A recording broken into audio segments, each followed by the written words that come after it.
चलिए जानते हैं किरण रामचंद्र के बारे में, आईएसआई की एक महिला जासूस। यहाँ पे मैं एक स्टोरी आपके सामने जो बयान करूँ जिसका नाम है मिसेस किरण करके, वो महिला का नाम है किरण रामचंद्र। ये हरियाणा की थी। अब कहने के लिए ये बहुत ही असहाय, बहुत ही हेल्पलेस औरत थी, और इस औरत को जो है लोग उसको अगर मिले तो लोग उस पर तरस खा सकते हैं। तो हुआ यही था कि किरण जो है आके हरियाणा में कई सालों से रह रही थी और लोग जानते नहीं थे कि किरण जो है वो क्या औरत है और उसका बैकग्राउंड क्या है। सालों गुजारने के बाद में उसने एक शख्स हनीफ से, जो कि आर्मी से हुआ करता था, उससे ताल्लुक़ कायम किया। मैं मतलब ज़माने चूँकि काफ़ी किताबें पढ़ा करता था, तो कैन फॉलिट की एक किताब मुझे याद आ गई, आई ऑफ द नीडल। चूँकि उसमें ऐसे ही हुआ था कि एक स्पाई है, वो जाता है और जा कर के किस तरह से इंग्लैंड के अंदर एक आदमी से, एक औरत से ताल्लुक़ कायम करता है और उसके सारे राज निकालना शुरू करता है। तो ये जो किरण थी, इसने हनीफ से जो है राब्ता किया, और कहने को उसका जो अपीयरेंस था, उसका जो कवर था, वो एक मैरिड वुमन का था, but she was actually working as a spy for Pakistan, ISI के लिए।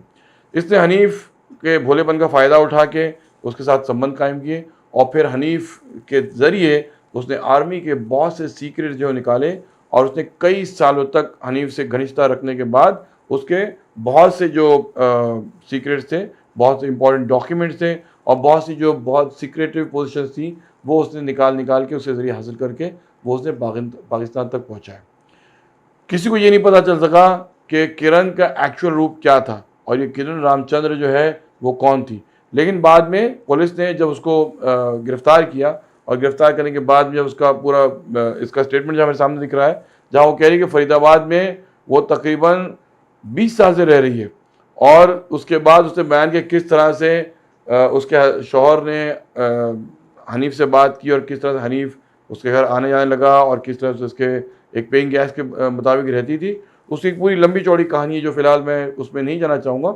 लेकिन यानी थोड़े से पैसों के लिए और थोड़े से संबंध उसने जो कायम किए हनीफ से, उसके ज़रिए उसने बहुत कुछ जो है काम कर लिया, और बहुत सी इन्फॉर्मेशन जो उसने लीक करके पाकिस्तान को पहुँचा दी।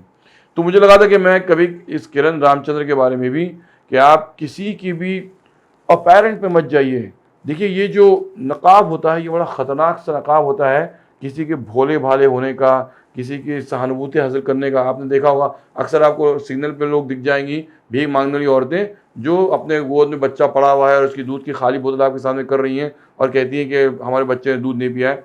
अब बहुत से भोले भाले लोग सोचते हैं इसको दूध दे दें और दूध के पैसे दे दें, लेकिन वो ये नहीं जानते कि एक्चुअली एक बहुत बड़ा रैकेट है। वो बच्चा जो है वो सोया हुआ नहीं है, या उसको दूध की शॉर्टेज नहीं है, उसको कोई नशीली दवा या कोई टॉनिक पिला के सुला दिया गया है, और ये खाली दूध की बोतल जो है वो हज़ारों लाखों को दिखा करके उनके सामने ये पैसे बनाए जाएंगे। सो मैं घड़ी घड़ी आपके सामने एक चीज़ को एम्फसाइज ये कर रहा हूँ कि don't get deceived by what you see. जो आपके सामने जो जाहिर है, उस नकाब पे आप मत जाइए। ये हो सकता है कि आपके लिए एक बहुत शातिर तरीके से बिछाया हुआ जाल हो, जो आपको उसमें फंसाया जा रहा हो।